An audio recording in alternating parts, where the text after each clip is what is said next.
here in beautiful Huntington Beach campgrounds. In Anthony's new house. In my new home. I'm living dope. the travel trailer life, guys. I was living in a van. Now I upgraded to a travel trailer. You did what, a year in the van? About a year and a half, a little short of 2. Yeah, I mean, so what were your reasons? Maybe, dude, for people that want to try it, because, dude, this would be dope. When you were telling Jen about this, about having this trailer and everything, and she saw pictures, she's like, man, she's like, can we sell the kids and do that? Like, why don't we just do that? And then seeing him, dude, super nice. Maybe I'll take some videos afterwards. A lot of space. I mean, this is a house. But why did you do the van? And like, was it time to get out? Did you? Well, initially the van thing came up just because I was going to school. Me and my girlfriend were both going to school, living in Costa Mesa, paying an ungodly amount of money for just a 1-bedroom. And then we still had like about 2 years left of school, so we said we obviously can't afford to live out here for 2 more years. That's just not gonna happen. So she was almost done. She went back home, and I decided, okay, I'm not gonna get a roommate. I'm not gonna spend money on a condo on a small studio. I'm just gonna get a van. I'm just gonna get a huge van. And at that time, I was doing a lot of jiu-jitsu, and I was teaching yoga all over Southern California, pretty much. So I was talking to you, and then I was just laying out my finances, and you're like, dude, I mean, why not? And you helped me out, and then I was just thinking, we don't have any kids, the timing's right, we were super young, so I went for it, and I bought myself a Dodge ProMaster, or a Ram ProMaster rather, and I've been living out of that for about, like I said, a little under 2 years, and it was great, dude. It was great, traveling, doing jiu-jitsu. I mean, me and you we went down to San Diego, so we were doing some cool stuff, but now the whole travel trailer thing, well, obviously the van life wasn't suitable for my girlfriend. Well, how about for 100% on that. But how about for you? Because like for me, dude, I would have a hard time sleeping if I knew people were just on the other side of that. Like, I don't know. I would have a hard time. I think it would be hard for me to sleep. I see that, but then I'm a weirdo. Like, oh yeah, I think part of it was a draw for you too. Like maybe you kind of needed the part that. of it. Well, because first of all, I mean, I was in the service and I went to Iraq, and we lived in like tiny little, like these little boxes pretty much, but for some reason every time I came back to my box I was safe, I was secure. So I think that translated over to having this van, to where it was a box, and you were kind of like, it's a white van, dude. You see my van, it's a big cargo van. Once I park that thing in a industrial area or a big wall or anywhere, no one's paying attention to that van. Right. It is so unassuming. Yeah. So that fact alone, like I said, I'm a weirdo. For me to be in the thick of everything, but yet still unassuming, and no one really knew what was going on in that van. I mean, from the outside, it's a white van. You open it up, I had them up. I mean, you remember. Yeah. It was all done, and so that part of it was easy, actually. That part of it was easy, staying in it and sleeping and not worrying about. That part was a little easier. Now on that about being, inconspicuous, and the listeners might want to know, like, how many kids did you capture? How many kids did you lure into the van? You know what? If you're calling an 18-year-old a kid, I'll take that. But it was about 7. Okay. It was about 7 18-year-olds. Yeah. Oh, you had Jake and Livy in there. We've had it was really funny. It was really funny, dude. We were at a turn, or I don't know where we were with the kids. We were at somewhere with the kids, and all the mothers let the girls get in the van with me, and I'm like, wow, this is just a weird world. Yeah. In my head, they shouldn't be worried. Of course, they shouldn't be worried. But I know what I look like, and it's just like, wow, this is America. Yeah, it's great again. Yeah. But anyway, so now we're in a travel trailer, man. My girlfriend is in here with me now, and I'm a vet, so I get to stay on the state beaches for free. And I found some cool people with some nice backyards to let us stay in, and it's gonna work out. And I think one of the things my buddy does, I mean, he loves traveling. They go, dude, every weekend they're going somewhere, and just all the people they meet. Because they're social, and like you were just saying, like right next to you got a vet. Like, just think about how many friends you're going to be making, how much yoga you're going to be able to spread. Like, dude, if you're doing yoga out there and you're inviting people to join you, we're gonna we are, like exactly. That's fucking dope. Exactly, man. I mean, we just had some neighbors pull out 2 days ago, and we had some new neighbors come in for a night. So it's like we were living all these kind of tiny little lives. Yeah. Because we know Erica and Jeff, and then they're gone, but we might see them again. Yeah. In some other campground. Dude, you should go around though. Like one night, we'd be like, hey, anyone want to do yoga? We're gonna be doing it. You know, we're gonna do that. Yeah, why not? Like, yeah, that'd be nice. Yeah, especially, dude. I think people that are living this lifestyle might enjoy it too. It's just it's a little funny because it's all senior citizens. I mean, and we're scratching our 30s, and it's all senior citizens. So I get a lot of old war stories. I get a lot of dudes just really wanting to talk. Yeah. So I'm like, okay, cool. You know. Yeah, man. This seems like this. I'm jealous in a way, but you know, Jen said that about we should do it, and I was like, I like having a house too.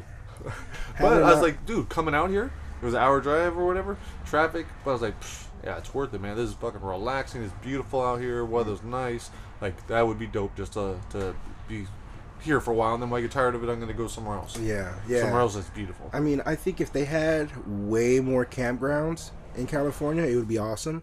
But everyone flocks out here, and we have to we're already reserved out for 3 months. So I know where I'm going for 3 months from now, because it's a hotbed. Yeah. So I mean, there's so many opportunities. You guys got to open up some campgrounds, and then I think I had forgotten all about that, but my buddy said they would plan way in advance. You have to, otherwise it's all taken. Especially summer. Oh God, not even. But, but dude, you're back, man. You were gone for a long time. I missed you. I was when it was gonna be Tuesday. Was that when you came back for class? I was like, oh man. I was like, I'm giddy like a little fucking schoolgirl. Because I was like, I no longer have to try teaching yoga, which was making me very uncomfortable. Yeah. So not only because I'm not qualified at all, but because just completely new. I haven't tried teaching yoga to anyone. Yeah. And then teaching jiu-jitsu. You'd be teaching yoga. No, even though you never thought you'd be doing especially it. not in a rash guard and fucking a purple one at that. Yeah, exactly. Yeah, dude.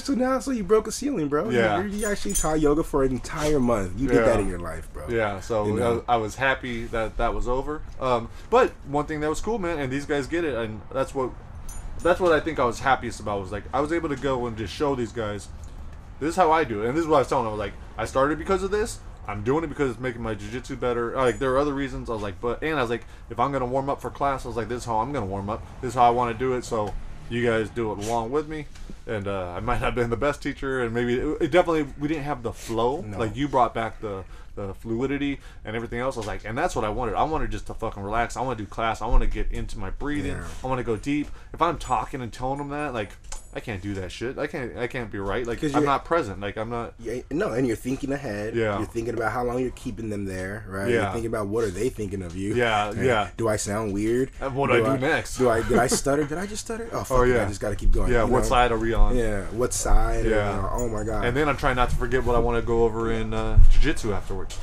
Because I've watched videos that day because I'm like, oh shit, what do I know from here? Where do I feel kind of confident? What could I add on that doesn't look difficult? So I'm trying lots of these moves. It's the first time I'm fucking trying them. Is in class trying to teach them. But then, like I asked you the other day though, this month, how much have you learned though? Yeah, I think I learned a lot, and being able to work with these white belts, I think it's helped a lot too because I'm trying to be more flowy, and then I'm just seeing all these different opportunities because you go slow motion and it's like, oh, his arm's there, and so I was like, that's been fun too. Sorry guys, if you hear that's my puppy in the background and he's just licking around, and we are actually on the beach, so if you hear people passing by and stuff like that, I mean we're on the we're right here, so sorry. Yeah, no, too nice to not record. Yeah.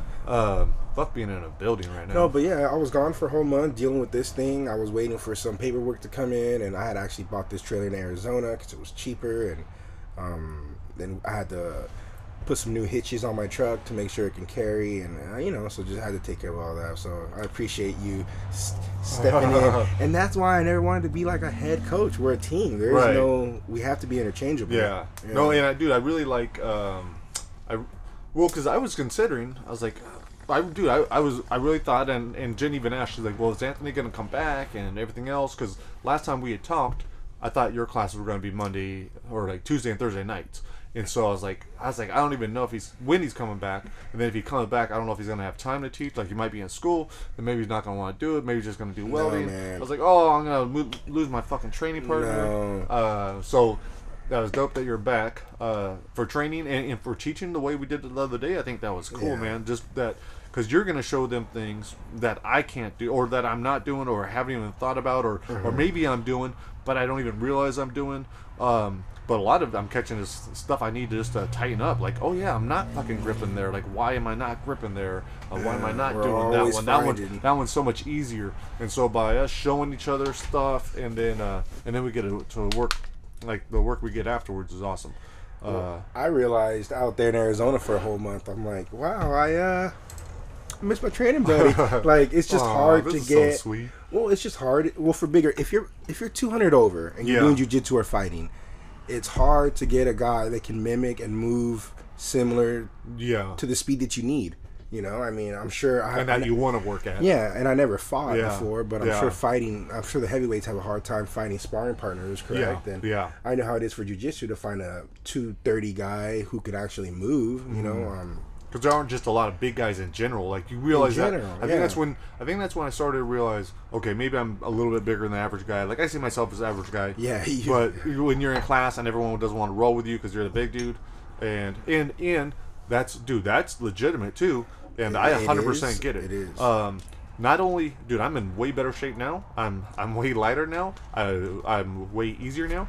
Your dexterity is crazier. Yeah. So I could kind of work with people. But dude, I'm still big, and it still doesn't work. Like, and if it's a shorter person, like, some of the moves just aren't gonna work, or I can hurt them. Like with Jen, she's like, "Man, your body's just too bony. You're like just too bony and angly, and probably part of how I play, like, maybe is putting pressure or and using those things. So she can't really work with me. Although yesterday morning we were drilling a little bit. I was showing her that reverse electric chair. I think with Jen, or not with just Jen, but I think with women or some training partners in general, I think the skill has to be there on both sides to make it a fluid training session. You know, the skill's got to be there both sides. Because if you're just if you're a blue belt trying to work with a white belt, and you guys are both pretty big guys, someone can get hurt. Because I mean, there's a lot of body mass and lots of the stuff we're teaching. I mean, even especially 10th planet. I mean, we were doing the electric chair stuff, and dude, that little swing, I was like, someone could easily blow out their leg. Well, we had a guy last night. 350 at least, right? At least like 357. But an athlete. Yeah. This guy, I think George. Dude, I'm pumped about him. I'm pumped about him. I'm pumped about him because he's a big guy, and right now he's just a big guy, but he moves fucking well. Yeah, and he hasn't trained in a long time too. And if he moves so well that, like, I feel like he's one of those guys that if he would have had a trainer, or if he would have had someone sports wise in his corner, he could have been like a D1 football player. Yeah. I mean, you've played. Yeah. He moves good. I was really surprised, and I was telling Jen too. I was like, man, I was like, we're gonna turn this dude into some, like, I'm not gonna be able to roll with him, or he's just gonna be tearing through me. That's the first thing I thought of. But I was like, you know what? That's fucking cool, man. I was like, that's part of it. You know, and then hopefully, like, the way we'll treat him, hopefully is the way he'll treat others, and the way he'll treat us when he gets to that point, like, to that ability or whatever. Yeah, I think within 6 months to a year, if that guy keeps training, he's going to be more than a handful for us. He's going to be like a valuable training partner for us. Yeah. Because the way, dude, just working, we went 20 minutes, and I've been very impressed. Like, I'm telling him, hey, to make sure you don't hurt yourself, just go cool. But he's there all the time. And then he wanted to, the day before, he had a hard time. He was controlled a lot, so he wanted to work on that. He didn't like that feeling of being stuck on his back. And I was like, okay, let's work on it. But then he just wanted to keep going. We rolled for a long time. Yeah. Next day, I was sore as hell, dude. And I was like, that's because I'm trying to butterfly an extra 140 pounds. Like, I was like, I played the whole time on my back. And not just an extra. Think about it. He doesn't know what's going on, so it's dead weight at times. Right. Yeah. So we're over here 230. Well, not you, but 213. And then we're trying to butterfly sweep a fucking 250 or 350 pound plus guy, who doesn't know what's going on, so he's gonna have dead weight there. So you were. Yeah. Well, Victor told me, he's like, I just tried rolling with him. He's like, I can't roll with him. I was like, he's like, I just can't. But I was like, no. I was like, watch, man. I was like, watch what we have to do. I was like, because I am playing. I was like, I don't recommend you play bottom. I was like, you play on top. You have to be on top. I said, but look, I said, if we use our leverage, if we just do this, if we get him off balance, I was like, then, because Victor's a big, long guy. Like, I think if he frames, yes, and everything else, Victor can. But Victor is like the absolute lightest person that can roll with him. Yeah. I mean, because there is just it's just bodies are. Yeah. I mean, that's difficult. I mean, he'd smash. I told him, start competing, dude. Yeah. You're gonna smash people, and you're a white belt. Who cares what's going on right now? Yeah, because he's aggressive too, and he'll go for it. So I told him, go out there and start competing. He said he's gonna talk to John, and talk to John and go do it, dude. Yeah. But I'm really stoked about him. I'm just stoked to be back. And what you were saying earlier about you were worried because I was in school and I wasn't gonna do. I chose my classes around the teaching. Schedule? Yeah, because that's dope. I'm telling you, man. It's a nice release from driving and school and this and that, and sometimes I can't get down to Riverside or I can't get down to Long Beach or headquarters. Right. So I'm there 2 days out of the week, and that's just like I know that, and I feel good every Tuesday and Thursday. I'm like, all right, at least I know I'm gonna go fuck around with Mark, and I'm gonna go smoke some weed and teach some classes and and do whatever. So yeah. No, that's cool, man. Yeah, I'm more pumped about jits now. I go in and out between yoga and jits, and that's why I was like, and that's why I told Liv, I was like, you know what? I was like, it's cool to take a break from jiu-jitsu right now. I was like, whatever you feel like doing, like do that. And I'm still doing a little bit, like I'm still doing yoga, but I want to hit more jits. In fact, I'm gonna start doing Tuesdays at headquarters. Like every Tuesday afternoon, like I got a babysitter. I was like, you know what? That Jen said to do it. She understands. I was like, that's awesome. And that's going to improve the night class, and that's going to improve my jits so much more. So I'm going to get back into that. We'll do our 2 nights, and then on Thursdays, I said we'd go somewhere. And if Thursday works for you, Thursday morning we're going to go to different spots, and we'll either roll or do yoga there, or shit, maybe we'll just go down to the beach and do yoga, do our own thing. We'll just have to account for the traffic. Yeah. Because if we get an early start, I don't have class till 3. Yeah. So.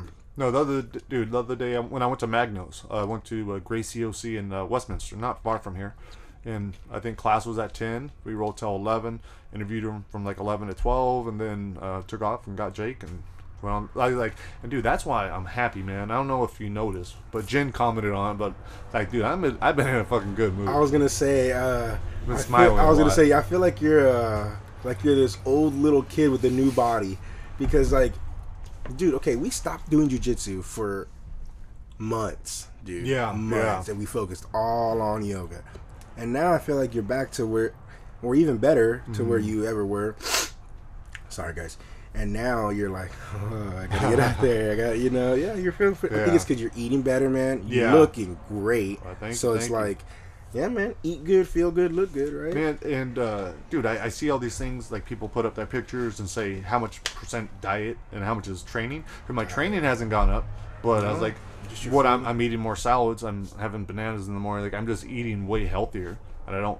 Oh, go for it. Eating way healthier. So, and I think that's making a big difference. Trying to drink more, not booze, just water. But yeah, man, and the other thing, dude, I think that is awesome is what I'm doing with all these books with the Try Not to Die. The fact that I'm done with unlocking, and like I still need to do like a little bit of shit, and it's not gonna be out for a while. But I'm on, man. I'm on to the next project, which is Ain't No Messiah, I've gone back through my notes, all that stuff I need to add or whatever. And while I was looking at it all, I started getting the picture. Like I started imagining everything exactly. I know exactly what happens at the end. I know how beautiful this place is. I know all these different fucked up things that are gonna happen to this guy, and just what his life's gonna be like, and how much it's gonna suck.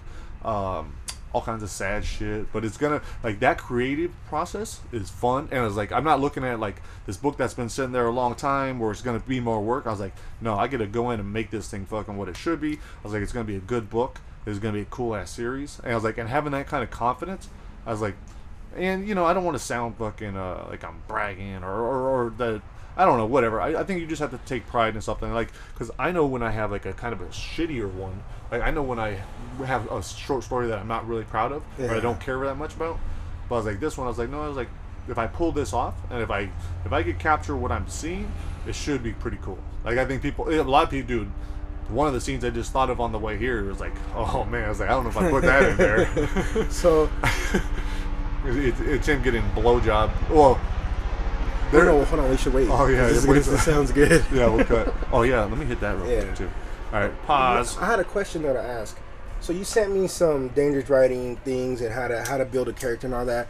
Are you just have you just done that so many times that you're just cruising your car thinking and you're putting it together now? No, and you're piecing it in? Or you just have an idea, then you go back and piece it in?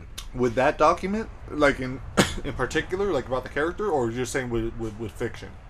Because the document I gave you, I had some like basic questions, and then I took a character development sheet off the internet that had like 100 questions about your character. Okay. And the reason that's awesome is because, dude, if you Steve Montgomery, the fighter from Florida, dude, he's on it, dude. He's injured right now. He's having rehab for his knee, but we've had a couple conversations, and this dude's already created, like, almost plotted out the whole book. And it's a good book. It's gonna be a really good book.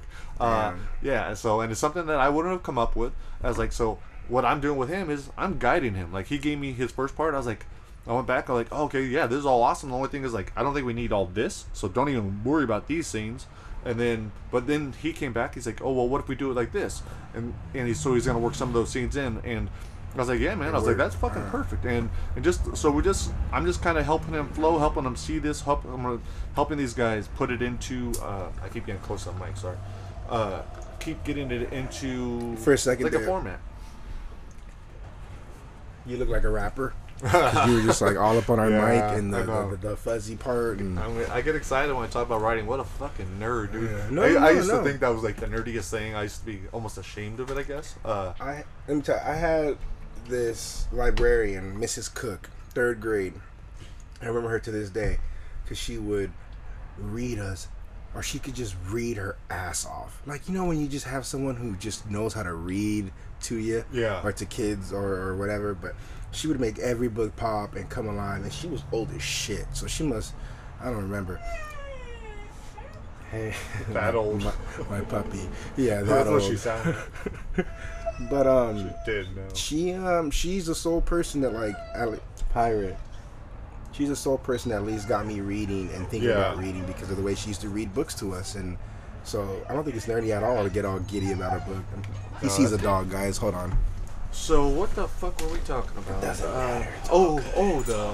But the Try Not to Die. So that's been the other fucking. Oh yeah, you're really stoked about it. Exciting thing, yeah. Because now, dude, I'm gonna actually pitch an article. You're branching off now. It's not just. Are you set now that it's not just officially for kids or? Oh no, it's not for kids. Yeah, exactly. This isn't for kids anymore. And I was thinking about changing the name, but I was like, you know what? There might be some kid-friendly ones in there, and maybe I'll put like a YA rating on those. But then I would feel bad if I have a R rating on the other ones. Like, am I trying to draw these kids in? You know, with the softcore stuff, and then I'm going. Video games do that. Yeah. I mean, you gotta just put a rating on it. Yeah, and actually the rating will probably help. So yeah, book 1 was young adult. We made sure there's no cussing, there's no sex, nothing like that. Like, just whatever.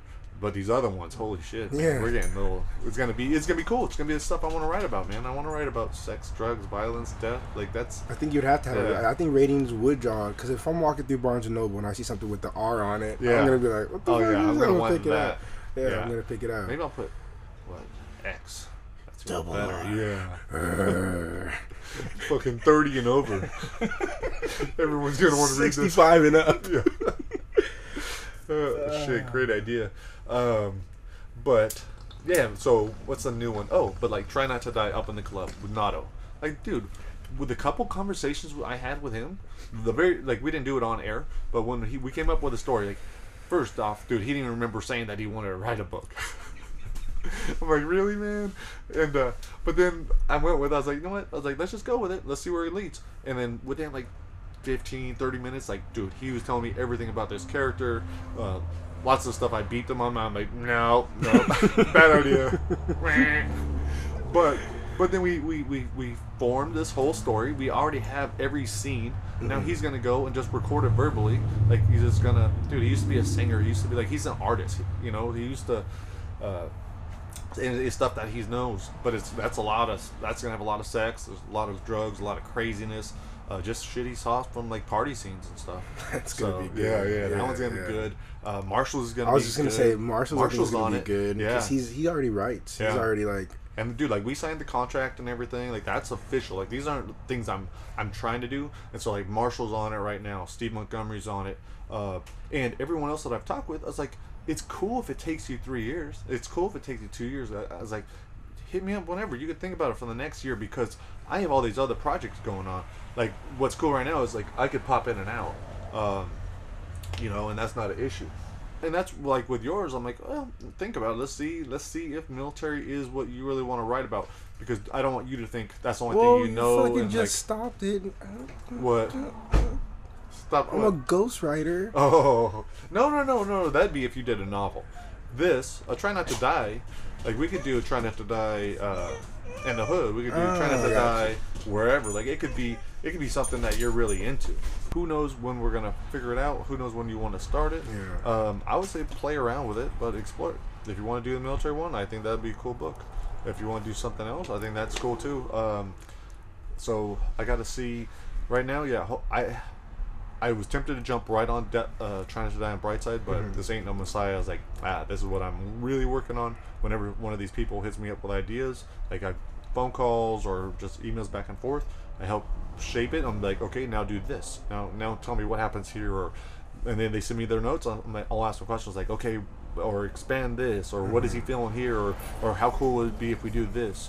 So, dude, yeah, I feel like I could definitely juggle all these things. Still do my own little projects because for me these feel like I'm just like giving my opinion on short stories or like I was like I'll go into your head and shit if I could help create this with you. I was like then that's cool, man. This is fun for me. I'm enjoying it.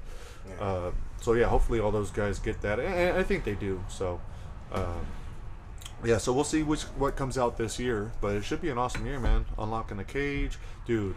The other idea, you were there when we thought about it.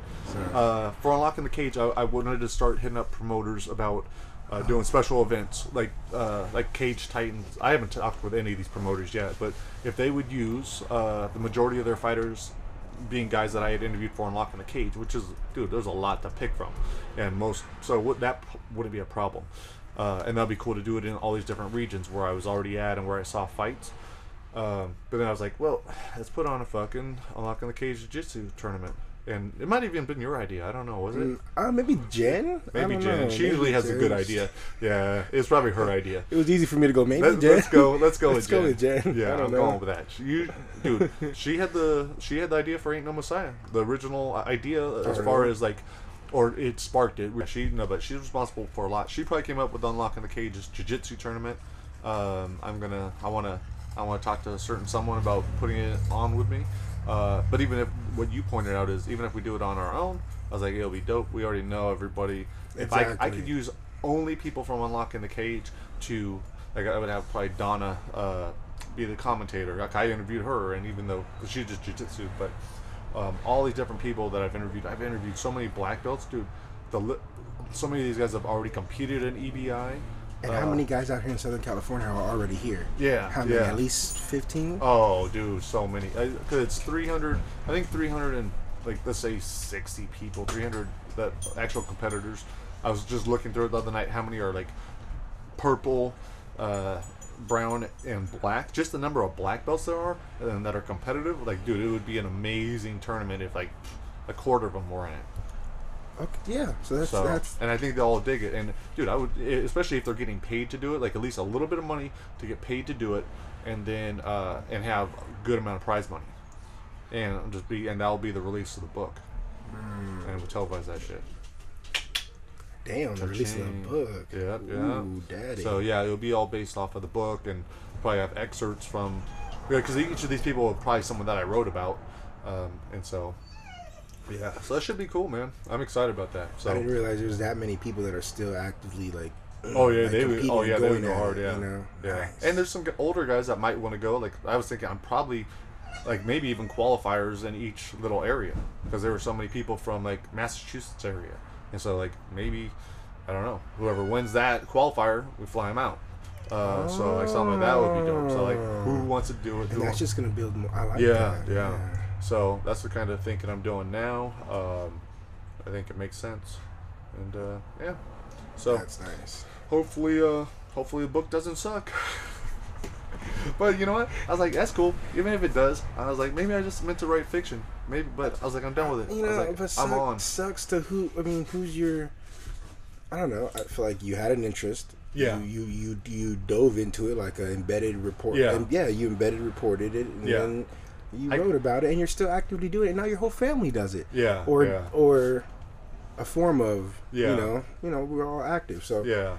I don't see how it could suck, bro. Yeah. I mean, I'm just sucking your dick here, but Yeah. maybe not. Well, maybe, I don't know. Maybe MMA people will be disappointed or whatever else. I don't know. But, dude, as far as for me, I was like, just this journey, not even the writing part of it. The writing part helped, I guess.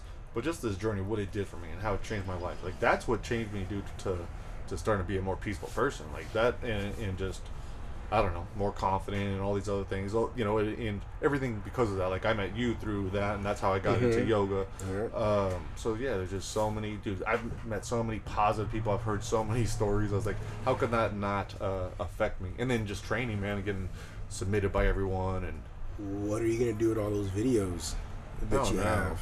You gotta do something, dude. At least a YouTube. Well, you have a YouTube page. I had, like, dude, I put out like all those, but I never like really marketed them. I think Paige Van Zant, like hers was, that's the most viewed one. But there were some pretty good ones. But yeah, I should. It'd be good to put on a documentary, do some kind of documentary with it, and maybe once the audiobook is recorded, like maybe we're just gonna put video to the audiobook. I don't know. We'll have to figure it out. Actually, no, we're not, because that'd be fucking super long, and that's not happening. So, I even ran myself, so Nato shouldn't feel bad. Yeah, so we won't be doing. How many burps did Nato get? A lot. On or off air. But dude, that's. I think Nato has good ideas. There weren't that many. But I was like, well, because the way he had said it, something made me feel like, I was like, are you sure? Are you sure? You know, this, and this, and age-wise, and like by working with him, I also realized I got rid of all rules that I had for people except for because age was a rule. I was like, let's try to keep the protagonist young. Like, let's not go older than 23, unless or convince me otherwise. But when Nato was telling me this, when describing this guy, it's obviously someone that was older, like at least 38 or 40 or whatever else. I was like, yeah, let's do that, because it's about this old dude going back to his partying days, like, and it's should be cool, man. So, yeah, so I told everyone else, I was like, let's just write the story to make it the best we can. I don't care how old the person is. It could be an old person. It could be whatever. Like, so, yeah, I think so many avenues of approach. And dude, I'm talking to everybody, man. I just our buddy Kyle, after practice the other night, I mentioned it to him, and he's thinking about something, and his thing would be dope. Zach Waldman, the magician, I was talking with him, and like he used to love choose your own adventure books, and he used to create video games that are like that. And he's a fucking magician. Yeah, he's an artist, and he's a martial artist. So I meant to, Zach, I apologize, I meant to send you the email about it, but I'll send that to him today.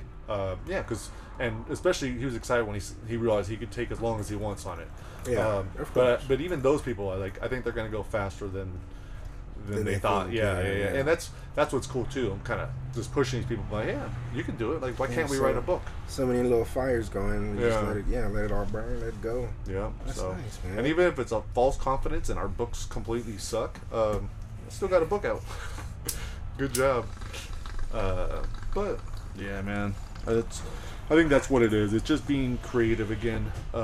I've known that whenever I'm creating, especially when I finish the story. Like, I just finished Mutual Understanding, the MMA book, MMA story. I think that's gonna be pretty good. I actually want to go over the fight scene with you. Donna Gonzalez, a couple of 10th Planet people were giving me advice, like what, because I'm trying to make a realistic scene where this girl who is, woman, is like maybe 5'8", 135. I think like maybe like Colleen Schneider build or something like that. Maybe a little bit heavier. Going against. Is this the carpool or the tailgate? Yeah. So where they get into, dude, and I'm pretty happy with it. And so I just have to, but the fight scene I want to make sure is realistic about this chick, and fighting this big dude is at least 200. Right now I'm like 6'1", 200, so that's formidable. Big muscles, like he's muscular. I think he's a cop, and younger guy, and he doesn't really want to fight her, but then once they get to it, like, it's to the death, and it's on concrete. So like she goads him into the fight, and then she goads him into going to the death. Is she just jits or is she just a bad bitch? She's mainly jits, but she has some good striking too. Like the girl that's watching, like she doesn't even like MMA or really watch it, but she knows that girl's trained just by the way she is moving. Yeah. And then, but she does some knee stuff. She does heel hooks, failed omoplata. She takes some damage. So I'm trying to, but the way it finishes, and thank you to Andrew. Was it Andrew? I don't even know. But the guy from 10th Planet, he's actually competing this weekend. I think. Oh, Murillo. Yeah. Thank you to him because he was saying about bitch. finishing with a mounted triangle because I wanted to be pretty brutal, and so just elbows from mounted triangle. Oh, you're going. She wins. Yeah. I'm going totally Trump. Oh. I'm going. He fucking picks this bitch up and slams her. And Well, that's okay. That's a more realistic one. No, it's not. You asked for realistic. No, but that's not realistic. On concrete? This chick is trained. On concrete? He's going to drop her, and she's gonna get messed up. But I think the way it should go to the ground is he's throwing a haymaker and then he catches her and that's that's where he gets on the ground. They have to it does, and she's pinned for a little bit, and she takes some damage, and he's trying to choke her like with one hand on the throat. Armbar comes right away. Yeah, so there's but she can't pull it off. He's got a leg pin or whatever, so she has to get guard back. So I'm trying to make it realistic, and I'm gonna have Jen read it too. I know, and you have to write that shit out. That's gonna be crazy. But it's kind of fun. We're gonna have to actually do the go walk through it. We're gonna have to do a full speed. That's fun. Yeah, like come on, Mark, more pressure on me. If you were mad at me, yeah. No, I'll have Jen do it on me. Dude, Jen's getting good. I know. Right? So the other day, so I've been gone for a month, you guys, and I thought I was gonna be training. Shout out to Tempe out in Arizona, Phoenix, yeah, and I thought I was gonna go out there and be training. So between the rig and the van, and my brother-in-law just had a new baby, well, a 1 year old baby. You know, just helping with the baby and doing all that. Dude, I didn't train for shit. I just threw like a bunch of kettlebells around and thought I could come back and like step into Mark's house and be like, I'm good. The kettlebells worried me when you told me that because I was like, oh, this motherfucker's gonna come back all strong and in shape. I was like, that's enough to get him good. But I think I still said I was gonna smash you. Oh no, it went exactly the way it should have went. Like the universe rewarded what it should have been. No, yeah, so I get smashed not only by Mark, but by his lovely wife, Jen, who I'm like, okay, I'm just going to roll whatever. I always just kind of flow. And so she comes at me like a spider monkey. And I think she's going to pass the side control. So I shove her off and shrimp. So as I shrimp and shove, somehow she keeps a hold of my neck or my arm and literally like swoops around and just came over to the backside where I was shrimping towards and had my back. And I was like, what just happened? Yeah. So anyway, long story short, she's getting up there. She's getting cool. Good. She's motivated. She went with me on to John's class Monday morning. So she stopped work so she can go train jiu-jitsu. Good. She needs 11 o'clock in the morning or whatever. So and she was happy, and because she was going 4 nights a week, but now she only goes to our class and the women's class right before. So that's like 3 hours of jiu-jitsu right there. But she wants to be able to start going to headquarters. I'm sure she'll probably go with me on Tuesday. Because she wants to test herself and see how she's doing. But I told her I was like I'd be afraid to roll with you like if we were the same size, because she's aggressive, she's fast, and she's learning, she's thinking. So so I'm gonna have her read it. I was like she'll help with the fight scene too. Yeah, that's cool. But yeah, so I don't know. I think we probably fucking talked enough, huh? Yeah, 11:30. 11:30. I don't even feel like working out, dude. I know. No, right? Let's just chill because someone might be coming at the park. And so we gotta chill. Yeah, no, I'm in relaxed mode right now. I'm creative. Maybe we'll work on our characters a little bit, dude. Like we could spend 10 minutes on that. We don't have to do it on here.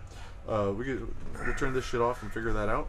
But dude, that'll be super productive because then every week you'll start developing this character. And you probably already know this character. But it's just tapping into that, man. It's allowing you to realize you create this. Steve Montgomery was talking about at first he was stuck on this thing where because he was trying to kind of recreate scenes like his buddy's farm, and he's thinking, oh, this has to be there, and this is there, and this is there, and he's like, oh, but that won't work for this scene, and then finally he realized like, oh, it doesn't have to be there. I could put this shit over there. I can move this thing there. The barn could be over here. Like, it's fiction. I could make this whatever I want. Anytime I think of a scene, like, okay, how can we intensify this scene? Like, how can we make this scene cooler? And that's the other thing I think I'm realizing, dude. And I think it was Nato that pointed out, like, how, okay, I don't feel like I can teach yoga, but I'm trying to teach it. I don't think I can do jiu-jitsu that well or teach jiu-jitsu, but I'm trying to teach it. And then the same thing with trying to do it. I was like, I was telling people, I'm not a writing instructor. I'm not a writing mentor. But I'm taking all these people that have absolutely no writing experience or very, very little. I'm like, hey, let's go ahead and write a book. But what I'm getting from it, I think this is so much better than me trying to work with another author who is Anthony was awesome to work with, and that was his first book. And he was like an editor, so I had already been working together. But to work with another author, there might be egos involved or whatever else. I was like, but I'm telling you and everyone else, like, no, this is your story. If I can just kind of guide it, and then I'll help with whatever needs help, and we'll just make it into whatever, and then we get a good editor, and next thing you know, we got a shitload of books out there. I think it's gonna work just because like you just said, the way you put it out there to us. You're not like saying, okay, this is the deadline. Here's your fucking money. Like, come back to me. No, you're putting out there really smooth, taking our time. It's no big rush for anybody. So I think you're right. I think you're gonna have a bunch of material out there really soon.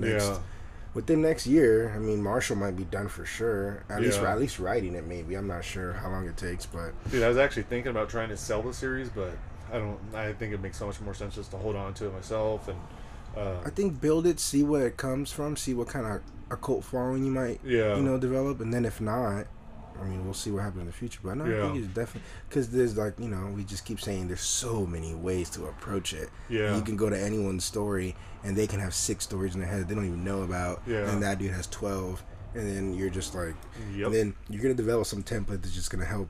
You just flood it out to everyone and say, this is how we do it, and and that's what I've been trying to develop too. And I started that Facebook page. Try not to die, motherfuckers. Did you add me yet? I think so. Oh, I just don't like you. Like, I'm not joining another group. I didn't even want to invite people. I should have sent a message saying, hey, this is what it is. But I just put it out there. Like, if anyone wants it, and I didn't know if I'm offering advice or I'm just saying, hey, this is what helps. Like, I write all my shit down on a big piece of paper or whatever. And I told everyone on that, like, hey, I got rid of the rules. So this is an easy way for me to message everyone at once. And just be like, hey, and then you can just check in there to see whenever. Like, no one needs to participate. But I see people posting their ideas and saying, oh, I'm having trouble with this character. I mean, it could, it's gonna, it will. And because I was telling them, like, if you're stuck, just work on a character or whatever else. So it just made me go back to, I'm just offering the advice that I got that worked for me. I was like, this may not be the right advice, but we'll wrap this shit up. We're not gonna work out today because I'm fucking chilling, and I gotta go. What's this on brain wreck? Our brains are wrecked, you guys. Big wreck. See? Yeah. Like, she lied to me. No, dude, I feel creative. We'll create some cool shit right now. As far as the audiobook, with short story at the end of today, dude, I started redoing Twisted Reunion. Because people aren't going to go back and listen to old episodes. But, and this will just, whatever. We'll figure out what story it's going to be. I think last week we did Each Dawn I Die. We'll do the next one. Get a short story at the end of every episode. If you guys want to check it out on, what is it, Audible? You can get it pretty cheap. I don't know what it's at right now. If you buy the ebook, you can get the audiobook for like an extra $1.99 or something. Nice. Saves you a lot of money. And I think T. Quillen did an awesome job with it. So yeah, I don't know what story this is, but T. Quillen will tell you. Alright, hope you guys enjoy it. Yeah, we'll be back soon. Alright. Bye. Later. Twisted Memory. The key wouldn't turn. The goddamn lock was always sticking. Tom slid out the key to examine it, making sure he had the right one, and then he shoved it back in. The deadbolt still wouldn't move. Tom pounded his fist against the door. Gina, open up! That bitch must have changed the lock while he was out. He banged his fist again. A man shouted from inside the apartment. What the hell's going on? She had a man in his apartment? Open the goddamn door! Huge, clonking footsteps came toward him, and the door whipped open. A heavy-set Hispanic man filled the doorway. With a scowl on his face, he asked, What the hell's your problem? Tom's heart was pounding so hard he didn't even hear his fist striking the man's mouth. The man stumbled backward into the apartment. Tom followed, slammed the door shut behind him, and ran after the guy, who was trying to hide behind the couch. Tom grabbed the guy's collar and looked into his soulless eyes. Gina and this asshole probably laughed about Tom when they had sex. Before the bastard could ask for forgiveness, Tom threw a devastating elbow at his head. A loud crack filled the apartment. The man's legs gave. Tom dropped him and rammed a knee into his chest, then shoved him into the cheap particle board entertainment center. An ancient 13-inch tube television set crashed to the floor next to the broken man. Tom wondered where his 42-inch flat screen and the mahogany piece it sat on had disappeared to. Figuring Gina had let her lover sell Tom's stuff for crack money, Tom yelled for her. "Get out here, Gina!" He stood over the crumpled man, woke him with a kick. "Get out here now, Gina, or you're going to end up like your boyfriend." The man spit out a mouthful of blood and held his jaw as he mumbled, "No one's here. Fuck, man, you got the wrong place." Tom kicked him in his thigh. "She's got 10 seconds. You better call her."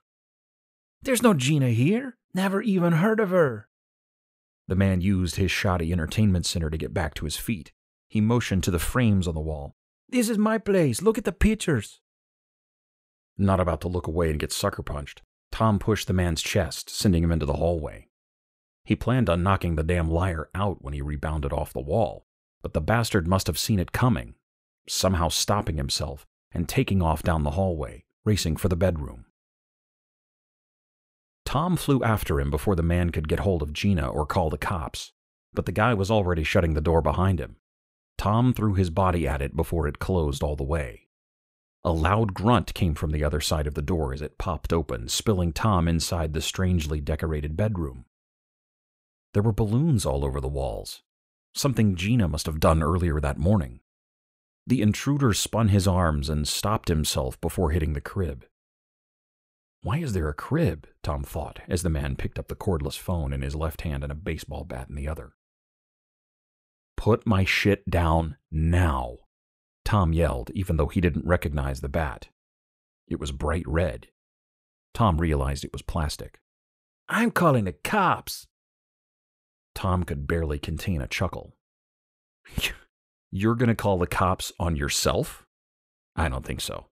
Put my shit down, and maybe I'll let you leave." "Back off!" The man waved the bat back and forth. "I mean it." Tom took another step, the length of the crib between them. "So do I. You got any idea how fucked you are?" The deluded guy looked down at his bat. Tom lunged forward, placed one hand on the end of the bat, and twisted, the robber's wrist snapping in a satisfying crunch. The robber's surprised cry was silenced when Tom chucked the bat and began pummeling the side of the man's head until his arm grew heavy. The loud smacks splashing blood over Tom's face. The man was begging him to stop through his sliced lip when a baby cried. Tom let the man drop next to the light blue dresser and walked over to the crib. A baby, red-faced and squishy, wailed. "What the hell is this?" Tom asked. "It's my kid, man. Come on, please.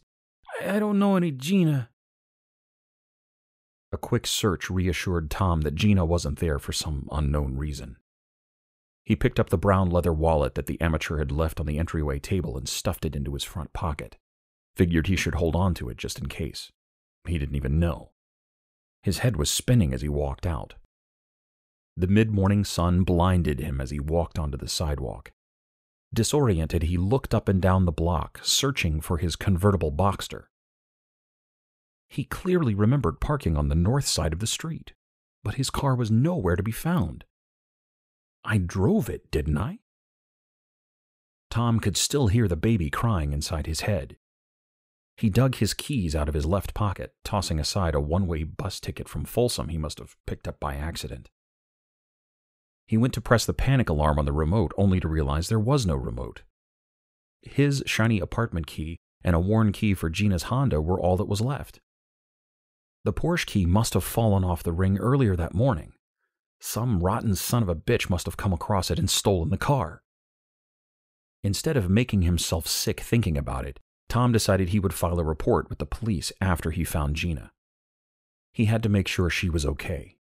If he was so materialistic that he placed his car above her, he didn't deserve to be called her boyfriend. A cab turned the corner. Tom had his first break of the day, flagging it down with a wave of his finger. It wasn't until he slid into the passenger side of the back seat and the driver asked him where he was headed that Tom realized he had no idea where he could find Gina. The bald cabbie looked into his rear view. "You doing okay, brother?" "My girl. I need to find her. Make sure she's all right." "Not a problem. Where's she live?" Tom motioned toward the apartment he'd just come out of. "With me. At least she did until this morning. Her stuff's gone." "Damn, tough break." The cabbie turned his attention back to the street. "So where you want to go?"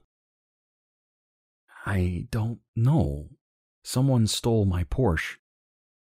After a brief hesitation, the cabbie asked, "You got any money? Because I ain't running a charity carriage." "Yeah," Tom said, having no idea if he did or didn't. With everything that had happened, he was scared to look in his wallet. Then he remembered the guy and the baby. Sure enough, $200 and some change. "So, where to?" Tom looked back at the street, at the apartment building. It did look different than he remembered. The cabbie said, "Any idea where she might be? I kinda gotta get moving." Sirens sounded in the distance. "Go ahead and drive up the street a bit." "You got an address? I need to radio it in." "Her sister lives in Santa Clarita, pretty close to Six Flags. Gina might be with her." "That's an hour away." "I got the money." All that mattered was Gina. Tom took the cash and waved it in the air for the cabbie to see. Raising his voice so he could be heard above the approaching sirens, Tom said, "This is more than enough. Here's a 20 in case you think I'm going to stiff you. I just need to stop at a phone booth first and get her sister's address." The cabbie told him to keep it as he started the meter, pulled away from the curb, and headed north. When Tom put the bills back into his wallet, he noticed that the back of his hand was speckled with bright red drops. By the time the cabbie found a phone booth with a directory inside it, Tom had wiped the drops off his hands. Did the best he could with the spots on the front of his denim jacket. It didn't take him long to find Gina's sister in the book. But there was a surprise. Her address was listed as Pasadena, not Santa Clarita. Gina never mentioned her sister was considering moving. Tom ripped the page from the directory and got back into the cab. "Good news. She's not far from here." "You sure it's the right person? You want to try calling her?" "It's her. I'd rather just show up." 10 minutes later, the cab stopped in front of an unfamiliar house. The cabbie motioned toward the red Porsche 911 in the driveway and chuckled. "Is that your car?" "No. Why?" You said yours was stolen. I thought maybe your girl took it." "My car's in the shop. I hate blue." Yeah, all right. The cabbie checked the meter. "That'll be $60. The cabbie studied Tom to see if he was aware that he was ripping him off. Tom tossed him $100 and got out of the cab. "Do me a favor and keep it running. I might need a ride back." He headed for the porch before the cabbie could say no. The front door opened. Joan, whose hair was now streaked with gray, was on her cell phone. Her jaw dropped mid-sentence when she recognized Tom. "Surprise. I didn't know you guys moved. You should have told me." She sounded like a robot when she said, "I've got to go." She hung up and started dialing someone new, probably the cops. Tom ripped the cell from her hand, tossed it on the grass. He was about to ask Gina when he noticed the silver necklace around Joan's neck. "That's Gina's." "No, it's mine." "I gave it to her for our anniversary." Joan slowly shook her head. "You shouldn't be here. I can't believe they let you out." Not knowing who they were or from where they had supposedly let him out, Tom focused on the necklace. There was no denying the G-inscribed heart pendant belonged to Gina. Tom took a step into the doorway. "Where is she?" Joan shrieked and tried to slam the door on Tom. Not about to let some nutty chick get the best of him, Tom lowered his shoulder and drove forward, knocking Joan back into her house. He shut the door and pinned Joan against the wall before she could scream. "What the hell's your problem? I'm looking for Gina to make sure she was okay. She wasn't at home." Joan tried to slap him, but he knocked her hand away. "Stop it," he said. "I'm trying to protect her. Where is she?" Joan tore at his face with her free hand. Tom grabbed each of her wrists and crushed them against the wall. "Tell me where she is." "You sick fuck." Joan kneed Tom's groin, folded him over. He lost his grip on Joan, and she dashed to the phone in the kitchen, picked it up, and punched 3 buttons. Tom ignored the pain, fought the urge to vomit. "Hang up the phone, Joan." Joan backed up to the wall, her eyes looking around her, probably searching for a weapon. She took a deep breath and said she needed help. She said Tom's name. Tom stepped toward her. "Tell them you called by mistake and that everything's okay." "He's a convicted murderer. He killed my sister 12 years..." Tom yelled.